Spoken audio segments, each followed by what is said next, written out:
Hello, my name is Dominic Butler and I'm the lead game designer on Ghost Recon Wildlands. In Ghost Recon Wildlands, we offer players the total freedom of choice as they fight to take down the Santa Blanca cartel. A few months ago at E3, our 4 ghosts raided a camp to extract El Pozzolero, a buchon of the Santa Blanca cartel. Today, we want to show you another way to play the same mission, taking a stealth approach and using the cover of night to our advantage.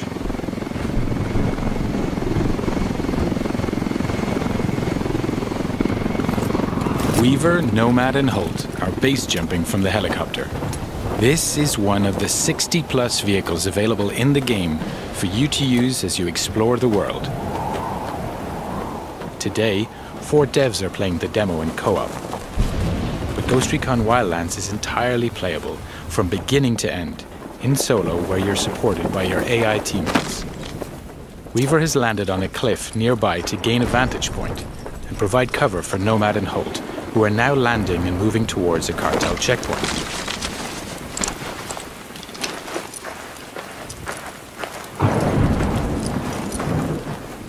All 4 ghosts are now on the ground.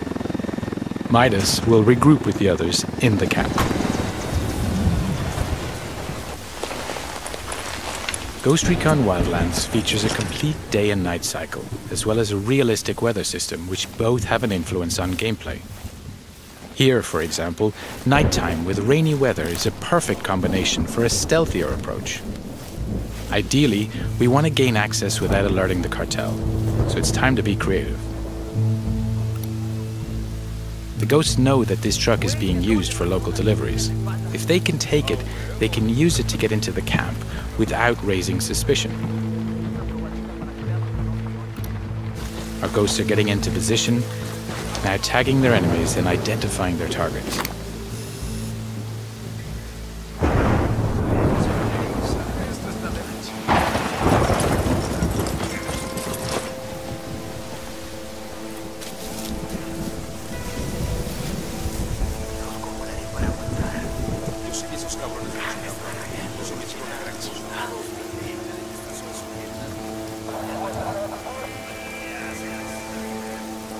Midas is now using the sync shot feature to assign targets to his teammates.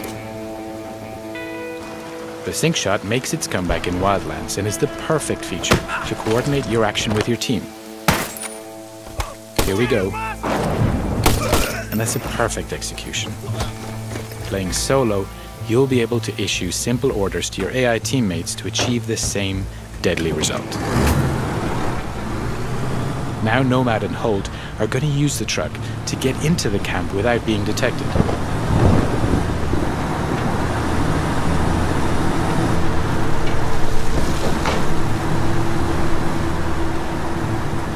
The cartel recognize this truck, and so the ghosts are in.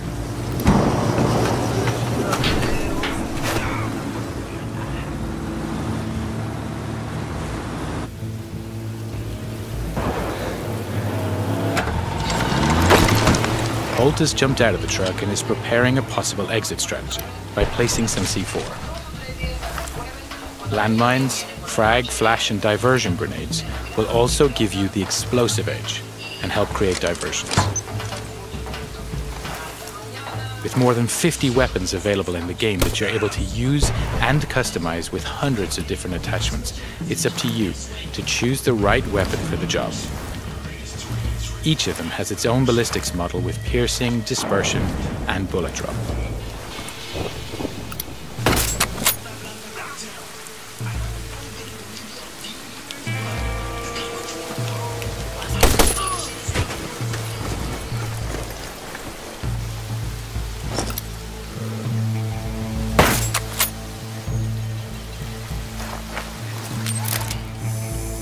Weaver's now deploying his drone to further recon the area. He switched to thermal vision to easily detect local targets. Other special upgrades can be added to the drone too, including an EMP pulse that deactivates electronics, a noise generator, or high explosives.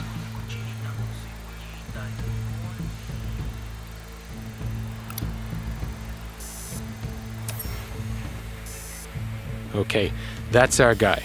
El Pozzolero working late into the night.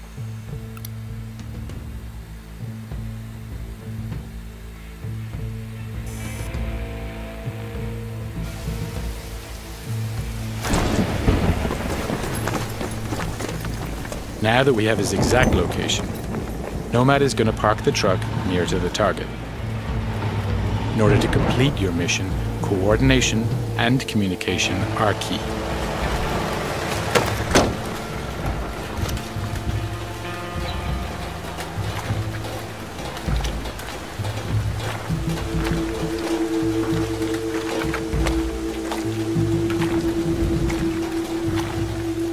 Nomad is now in position, waiting for the right moment to grab the target.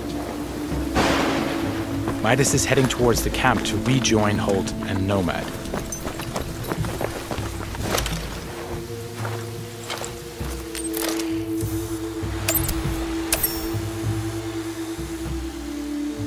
Weaver has located the camp generator with his drone. If the team manages to shut it down, they'll kill power in the camp, which will prevent triggering alarms or secondary reinforcements.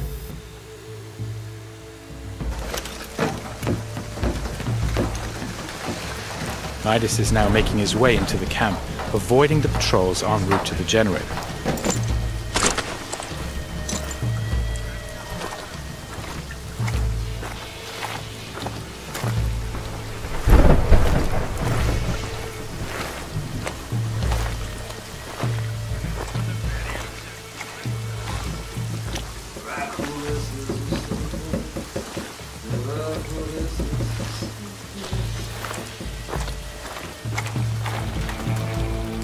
Holt is placing more C4 on the other side of the camp to provide further distraction in case the ghosts need it during their escape.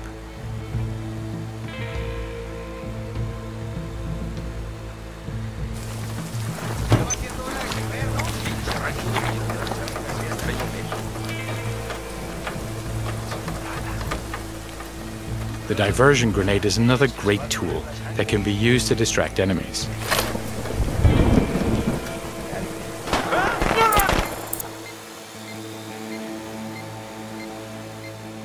Since we're attacking this camp at night, we can take advantage of each NPC's unique day and night agenda.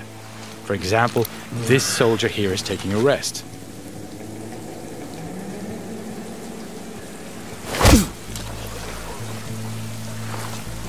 Back to Midas, who's keeping a low profile to avoid being detected.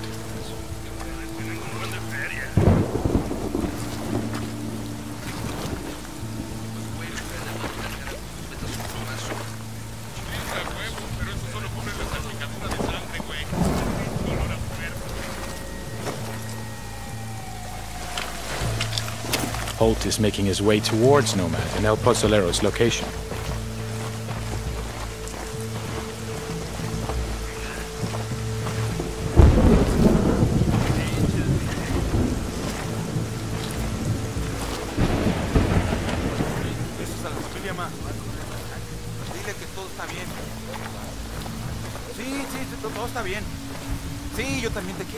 Making sure you don't leave bodies to be discovered is key to preventing the camp going on full alert. You can grab and drag your enemies away from the patrol path, so when you knock them out, they're out of sight.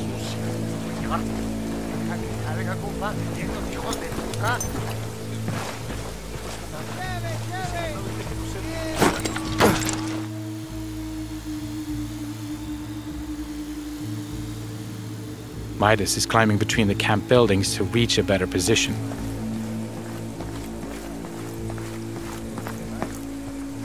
All the while, Weaver continues to provide cover.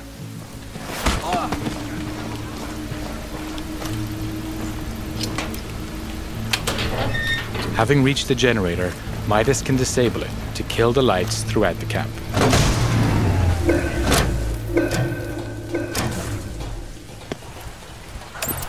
Nomad has activated his night vision to get closer to El Pozzolero. Now, while enemies don't have night vision, they will become suspicious as to why the lights are suddenly out. Now, we need to extract our target from the camp. The enemies are now alerted by the noise and are trying to find its origin.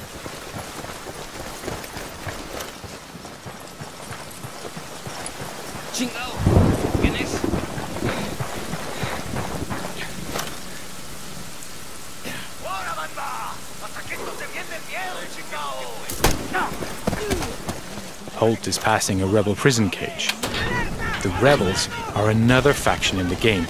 They have their own conflict with the Santa Blanca, so they'll spontaneously engage whenever they get the chance.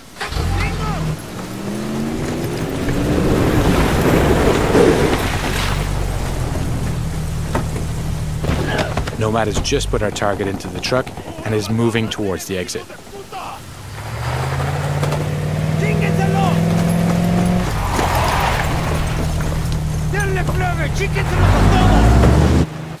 Weaver is liberating another group of rebels.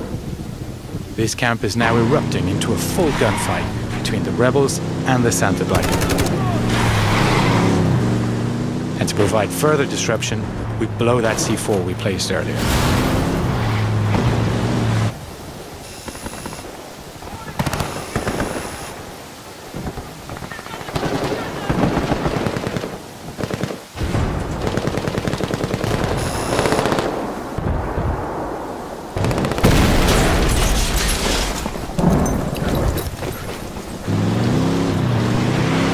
Weaver is now headed to rejoin the others, clearing the last of the Santa Blanca in the wild who were attracted by the gunshots.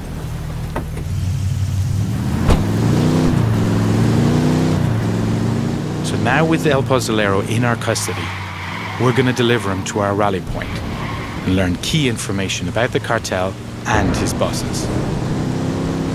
That's the end of the demo. I hope you enjoyed seeing our ghosts approaching this mission in stealth. Just one of the many ways you can play Ghost Recon Wildlands. And don't forget to check ghostrecon.com for the latest news and updates on the game.